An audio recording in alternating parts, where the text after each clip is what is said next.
I am so happy to be here. This is, I think, my third Gen W, and I would have been here all those other years if I wasn't off working. But here I am wanting to share with you, particularly after the session that just finished with Ian. How many of you were in that session?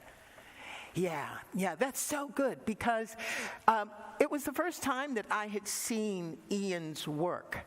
And there's so much that he is talking about regarding AI that I think actually applies to building our inner fitness. Because when he talks about, how do you, or you can't replicate the human part, the inner fitness and us being able to have agency over our internal experience is going to separate us from the machine and make us valuable when it comes to connection, community, and collaboration. So I'm super excited to share with you just a little bit about the roadmap to knowing yourself.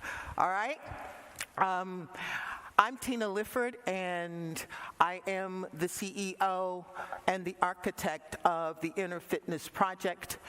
I am frickin' passionate about you knowing yourself. And it comes from me years ago being one of those people, and something tells me you can relate, one of those people that had it all together on the outside, and the stuff that was uncomfortable on the inside, I was really good at either ignoring, running from, or, manhandling it with white knuckles. And that experience was getting in the way of my building a career. The career that I wanted was to be an actress. It was a career that was, a long shot for sure. But I knew that I would not be able to actually step into that possibility in my life without stepping into myself more fully. So we won't be able to do all that goes with inner fitness today, but there are 3 components to building inner fitness. And the first component starts with us beginning to acknowledge and honor the self inside. And so we'll do a little bit of diving into that.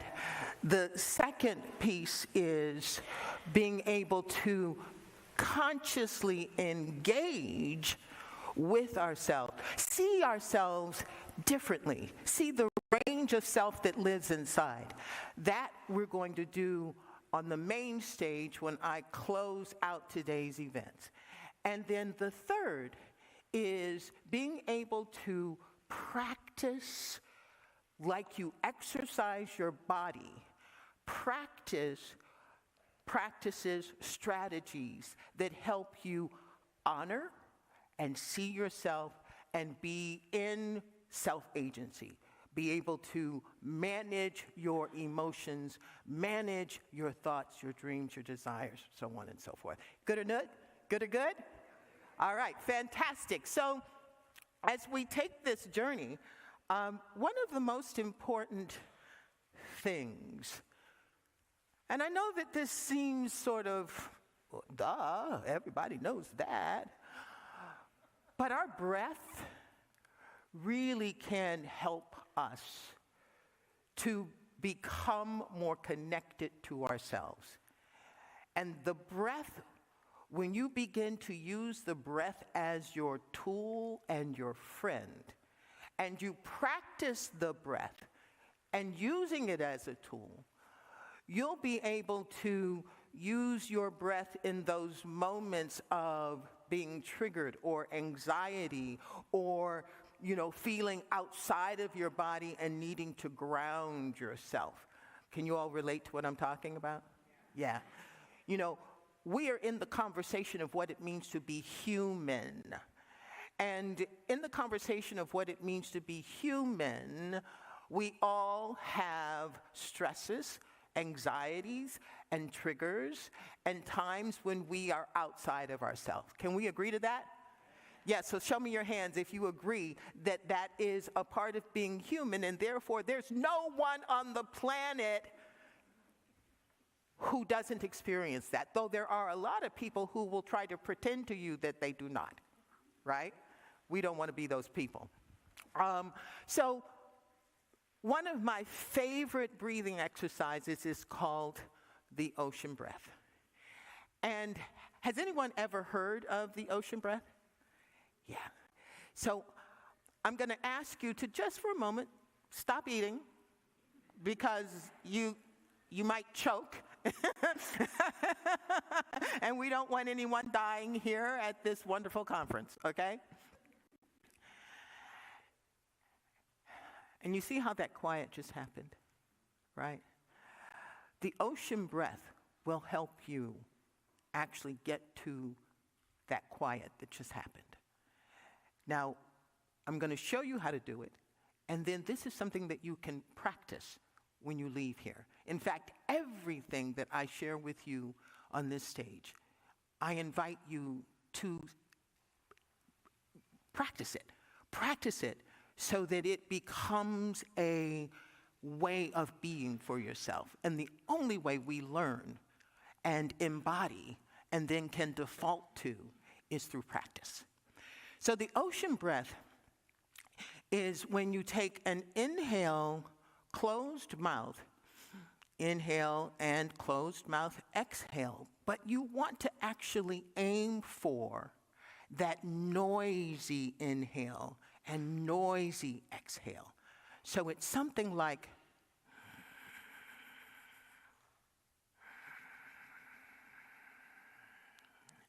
and when you hear that noisy exhale, it will remind you, or at least it reminds me, of the ocean, the movement of the ocean.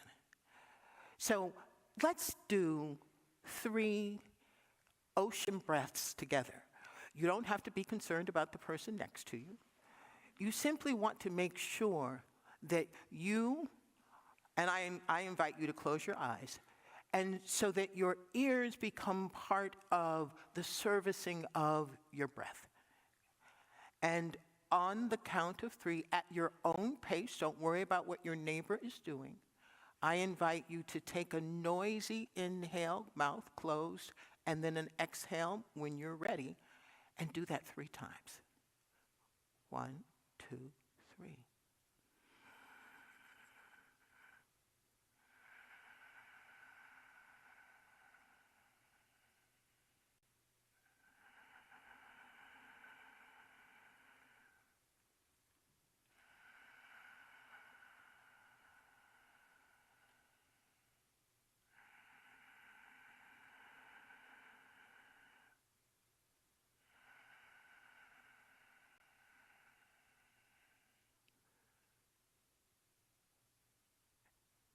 If you have completed your breaths, open your eyes. Could you hear the ocean? Yeah. Do you feel a little more centered? Was there anyone who didn't experience anything? Okay, good. We got live people in the room. Okay, so centering yourself when you are in an anxious state, you can use the ocean breath for that. Another thing that we always need in our lives to manage creating the life that we want is an intention, right?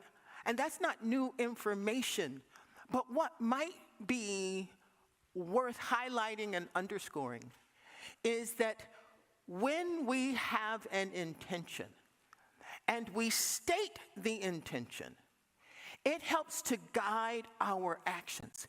It helps to bring us back to center when we find ourselves off. It helps us to know where we are. And it gives us a touch point to come back when we are lost. Make sense? So your intention can be whatever you want it to be. Most people think about intention in terms of goals. I think about intentions as a statement of who I want to be inside, how I want to experience myself inside. If I want to be able to step into a room or any situation with a sense of self, a sense of personal belonging and ownership of myself, that becomes my intention. And then once you have a strong and vibrating intention, something, and I'm going to use this word purposefully, something miraculous happens. You begin to find yourself in situations, or you might turn on the computer and a video will pop up, but you will discover or bump into information that helps you fulfill your intention. So when your intention is strong, you get to use your entire life as a field for mining the things that are going to help you fulfill your intention. Make sense? All right. So I'm going to invite you, again, this eating thing. I am going to share with you an intention that is worth considering for your life. But you're going to have to put your food on the floor for a moment. Don't put it in the chair because the chair is going to flip up. And I'm going to invite you to stand, because standing for your intention is a powerful thing, right? And because I'm going to put the words to this intention statement on the screen, I usually have you repeat after me. But I think that we can just read it down together, okay? If I hear a cacophony that seems like distorted, then we might do the repeat after me. But I'm thinking we can do it together, all righty? So on the count of three, we're going to start with that first line, I aim to live well and thrive, okay? All righty. 1, 2, 3. I aim to live well and thrive, and I set the intention to get courageously curious about my life, to see what needs to be seen in my life. I aim to live well and thrive, and I set the intention to heal what needs to be healed in my life, to stand inside myself with my arms stretched wide, turn around 360 degrees, and not bump into any you-know-what. I aim to live well and thrive, and I set the intention to have fun, to shine, and to show up for myself and my life 1,000%. I aim to live well and thrive, and to love myself so much that I can love you.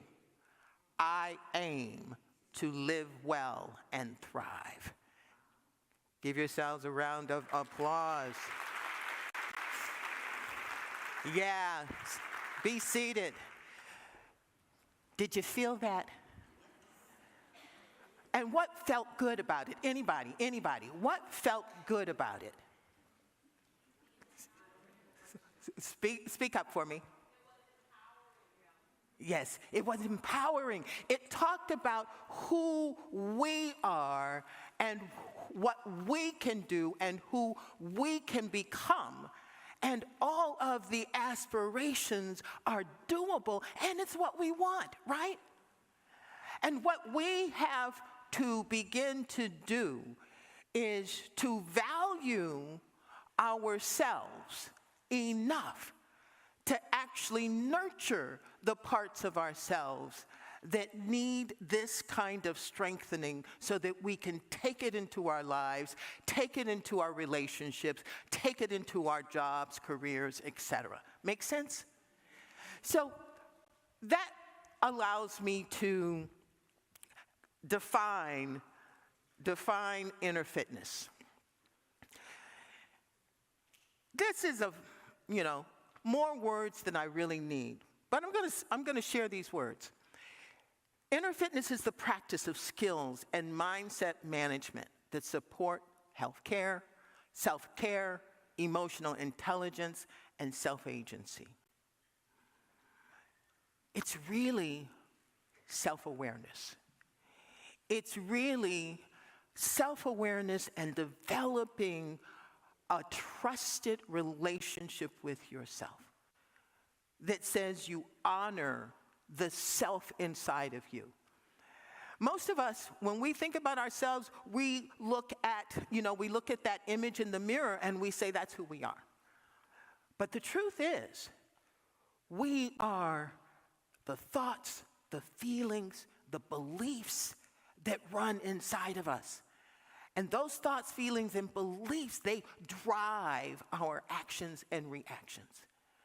So you have seen plenty of people that have amazing bodies, beautiful people, but inside, those people could be crumbling under stress and feelings of unworthiness, right?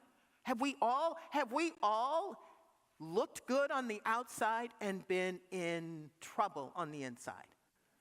Right? I'm the only one? Thank you. And so the starting point for inner fitness is for you, when you leave here, for the rest of your life, to make room inside of yourself that honors you. And you may not, there may be times when the overwhelm of some past story, the disconnection or some loss will have you feeling disconnected from yourself. But the one thing you can do always is simply state aloud, how can I use this moment to honor myself? And even if you don't have an immediate answer, what happens is that you've just vocalized to a listening universe, to your subconscious, that you matter. Do you see that? Telling yourself you matter, regardless of the circumstances. And in the moments of greatest dis-ease, allows you to come back to yourself, allows you to be conscious so that you are more available to take care of yourself. Does that make sense? Thank you. Okay, so I said that inner fitness ultimately is an experience of self-awareness.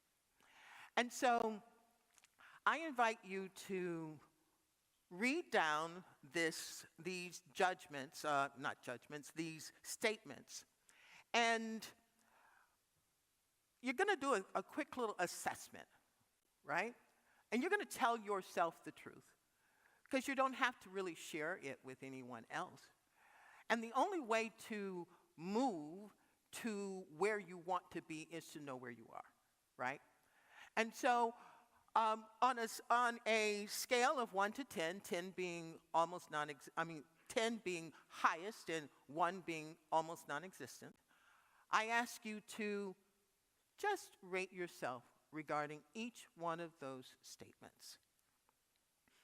And as you do so, identify the one that you think is the most important.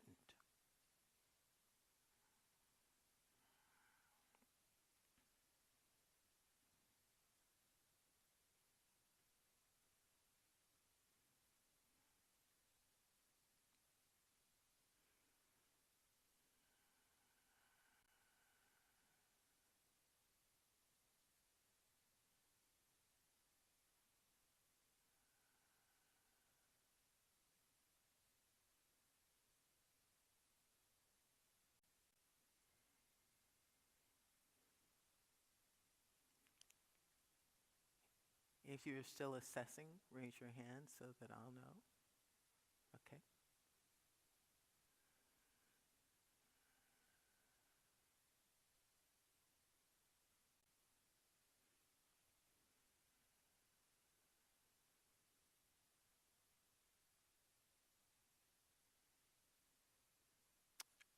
All right. Yeah, we're good. Okay. So I said that inner fitness is basically, at the bottom line, a self-awareness journey, right? And which one of these, just, 2 or 3 people, which one do you feel is the most important statement on this list? Say it again. K, E, A. A, E, K, is that what I'm hearing? I'm a little hard of hearing, so y'all have to speak up. Right? A, E, K. A is I judged myself. Everybody does that. And in my main stage talk, you'll understand why. Everyone does that. A, E, I invest time in understanding myself. Ooh, that's really good. That's really necessary. K, I am willing to develop a better, more loving, and trusting relationship with myself. That's mine. I believe that that's the most important, because it doesn't matter where we are in our relationship with ourselves. As long as we are willing to have a better relationship with ourselves, we will. That's the magic of an intention. The moment you say, I want, then there's an energy that galvanizes, that helps you move towards what you want. And if you want yourself, I can't imagine anything more exciting than to want myself. Then you will, again, you'll turn on the television or open your computer, you'll pick up a book, you'll bump into someone, you'll find information that helps you expand your relationship with yourself. And it will be as automatic as you taking the time to actually state, in the midst of chaos, in the midst of being triggered, to reach for yourself. I want to be more than this. I want to figure out how to move beyond this. I want to do this better the next time it comes around. Good or good? Good or good? See, I'm forcing you to agree with me. But I don't want to force you to agree with me. I want you to agree with yourself, but loudly, so that I know that we are communicating. Okay, so here's what we all should be told over and over and over again. And I believe that our society is going to move in this direction, but until it does, let's make sure that we are saying to ourselves, change these yous to I's, okay? And let's read this down. 1, 2, 3. I am so much more than my small idea of myself, or the place or space I am in, or the people I know can imagine, or even the possibilities that await me. Is that true? Is it true?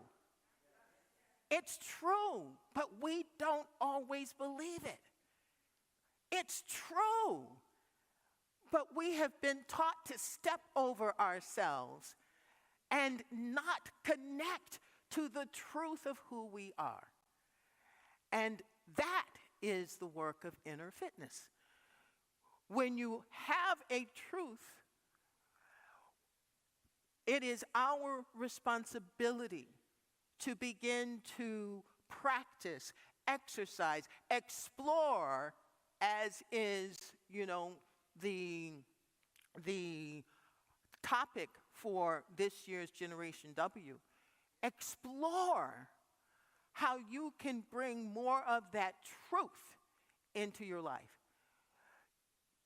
It is okay for you to not necessarily feel this way, because our society and, depending upon the circumstances of your youth, the household you grew up in, there's a lot that gets in the way of us believing the truth.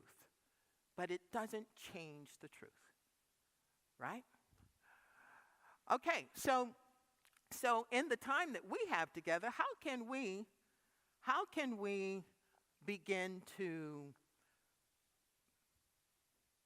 self-care, to teach ourselves, to connect with ourselves more? One of the best, really simple tools is called the observer's chair. Does anyone know what the observer's chair is? I'm going to tell you. So I actually am an actress by day, and by life, I am an inner fitness enthusiast, coach, and architect. The observer's chair is like that director's chair. When you go to a set, they have director's chair for the actors and for the DP and all of the people of importance to the project. We sit in these director's chair, and usually the chair is about this high, and you just sit in it, and it puts you above sort of the heads of all of the people. And you want to start sitting in your director's chair as you go through your life. If you sit in your director's chair the way you sit at a movie theater and you watch yourself in action, what will happen is that you will begin to see things that you can't see when you're down in it. So a part of you decides that as you go into this meeting, as you go into this family conversation, as you are experiencing stress and tension, a part of you is just going to sit above you and watch. And when you do that, you wind up having the same experience you have in a movie. When you know enough of the landscape, you know enough of what's going on, that oh my goodness gracious, if he keeps doing that, that person is going to come through the door and there's going to be hell to pay, right? You can begin to see your patterns in action. And when you can see something, you actually have the agency to impact it. You have the ability to change it. But you can't change what you can't see. So sitting in your observer's chair gives you the opportunity to begin to see yourself. And when you see it, you don't default to those statements that, wind up judging yourself or thinking you're not good enough. You go to K and you get curious about how you can begin to impact what you are finally seeing.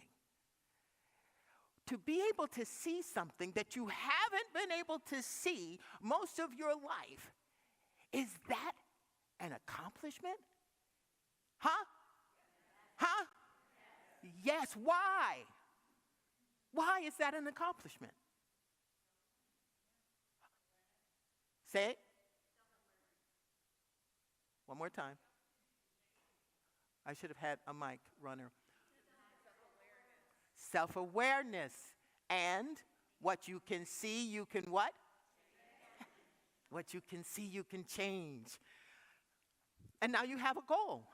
And now you can set an intention so that you can change that thing, so that you can understand it more. All right. So,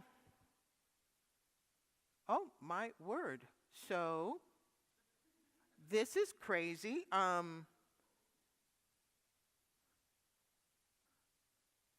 Give me a minute, because this has gone to the wrong.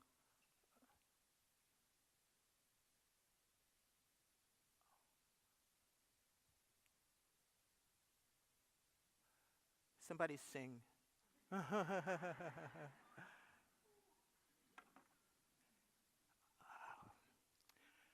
Well, I can't tell you how intrigued I am right this moment.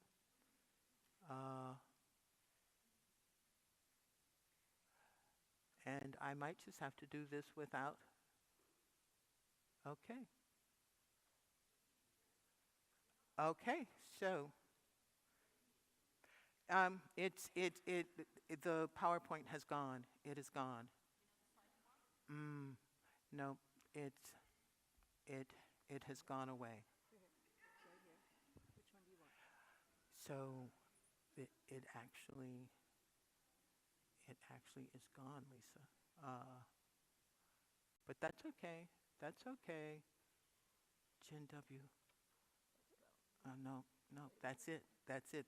Something. Okay, so something crazy has happened. It's okay. It's okay. So here's what we're going to do. Yeah. It's okay. Don't pay attention to the to the screen until I ask you to. Okay. We're going to figure this out. So, here's a really great place for us to say. I invite you to think about something that has troubled you or been one of those, those triggering places, that thing that you stumble over way too often. I invite you to think about that thing for just a second. And then on the count of 3, let's say I am more than this. Right? 1, 2, 3. I am more than this. That's an action you can take every single time you find yourself in dis-ease. It may not fix the dis-ease in the moment, but what it will do is remind you of the truth. And when truth meets up with dis-ease, a little bit of space is made inside of us. A little bit of space. And when that little bit of space is made, what happens is the truth of us expands. So when you are feeling not good enough, I am more than this, right? When you are feeling overwhelmed, when you are feeling like the world is moving forward without you, when you are feeling caught by the triggers of the past, that's your assignment and the way that you can begin to take care of yourself. I have to tell you that in this moment, I am more than this.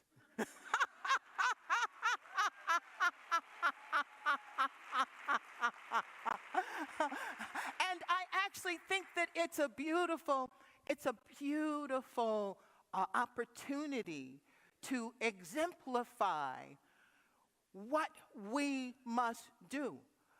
Because in a world where things are supposed to go a certain way, where things are supposed to look a certain way, and we are dressing ourselves up and judging ourselves based upon those ideas, in order for us to stand in ourselves and to experience the self inside expanding, It means that when we meet these moments, instead of defaulting, and on the main stage I'll be talking about that, instead of defaulting to the worry, doubt, and fear, and the scrambling, and the not good enough, and jumping to conclusions, and bracing for rejection, we step into that little bit of space that expands who we are,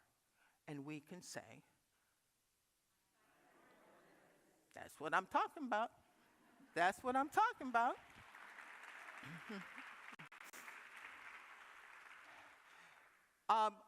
I will tell you that I'm more than a lot of things.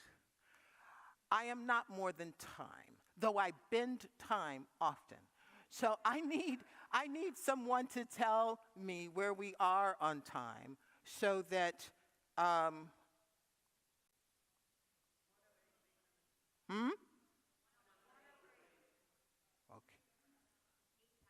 We have 8 minutes, is that what I heard?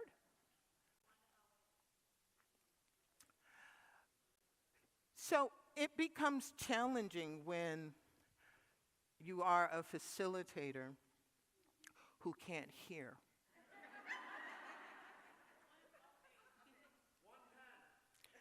Thank you. And the universe shows up.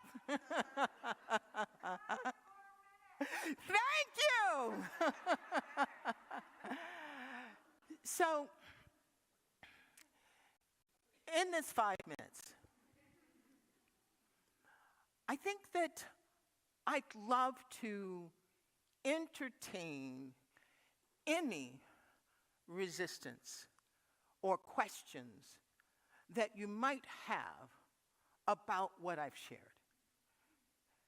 Any thoughts about what it means to honor self, regardless of the circumstances. What it means to say yes to self, regardless of how you are feeling or your own self-judgment.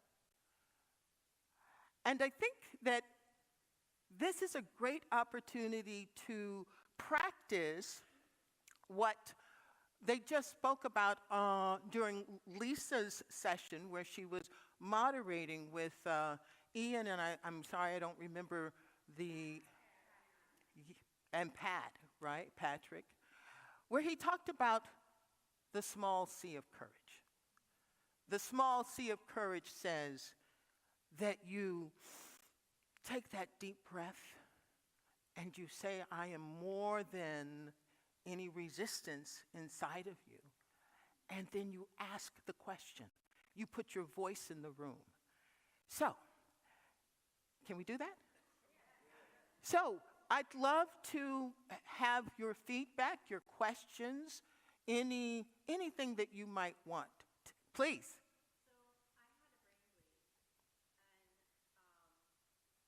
So I had a brain bleed, and I am struggling with trusting myself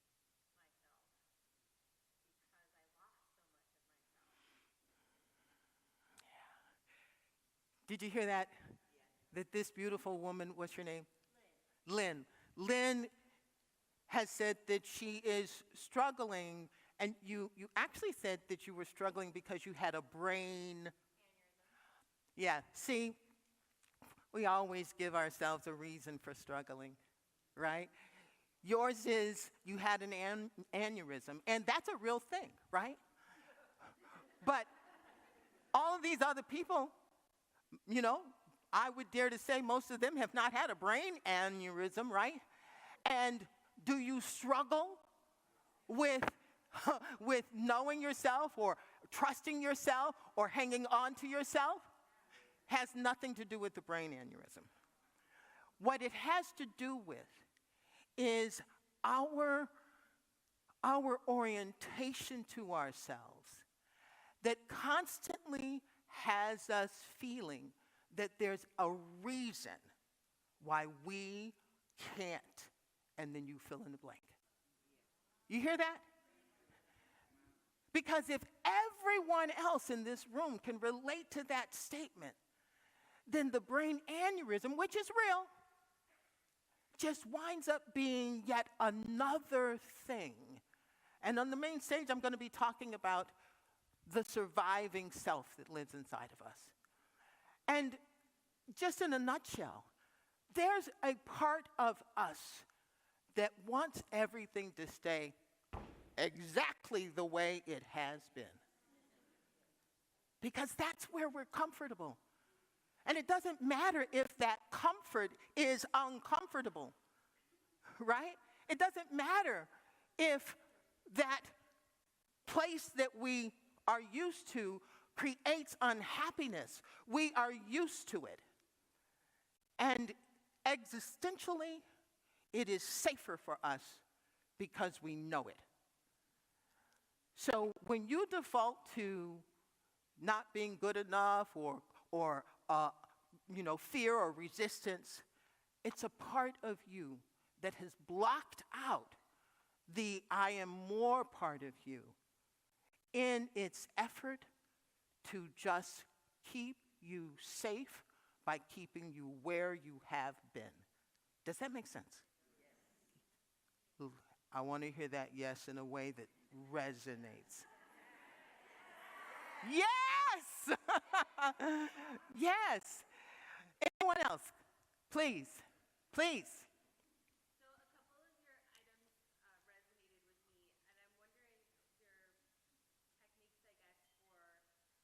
for getting past, like, one of them was making others more important than yourself, but without feeling selfish in your desires. Yeah, that's such a good one, and I would guess that 90% of the people in this room have that experience. So how do we make ourselves a priority without feeling selfish, right?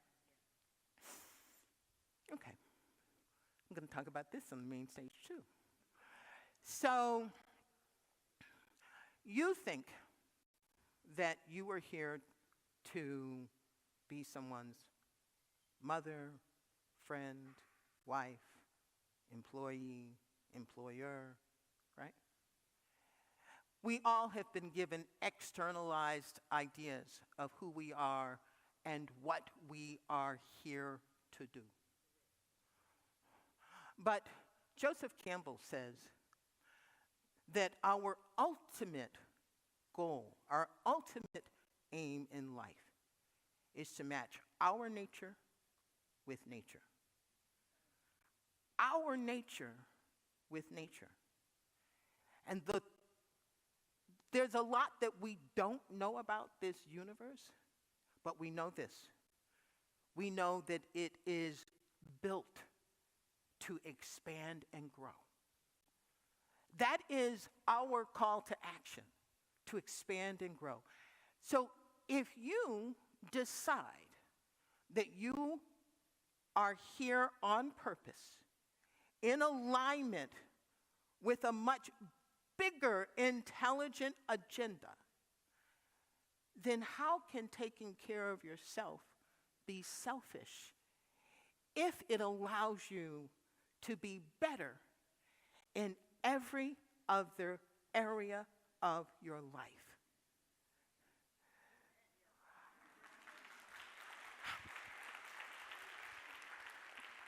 Because if you tell yourself the truth, there's a lot of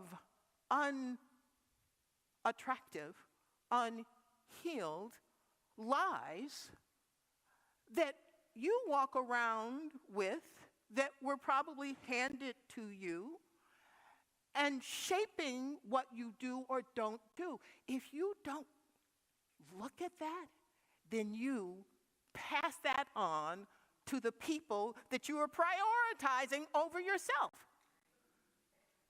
Somebody said right. Everybody say right. Right? So you prioritizing not your ego, but your commitment to expanding so that you wind up being a place where every single person that you love and the ones that you don't know can be in front of you and have permission to be more of who they are. Good or good? One more. Okay, in the back, but you're going to have to, what?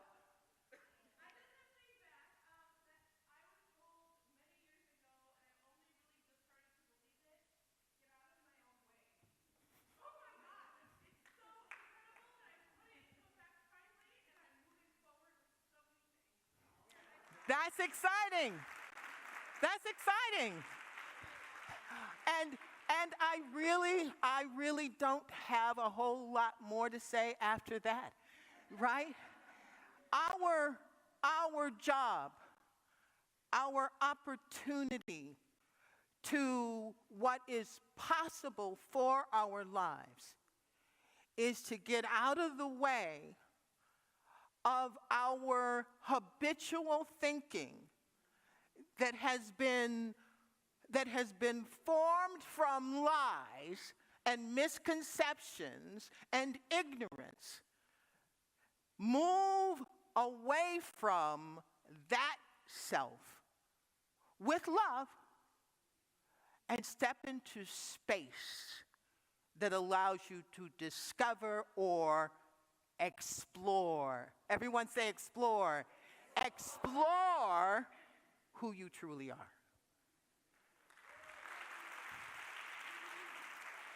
Thank you. Stand up, everybody. And please repeat after me. No matter how it has been up until now. From this point forward, it can change for the better. Go love yourselves.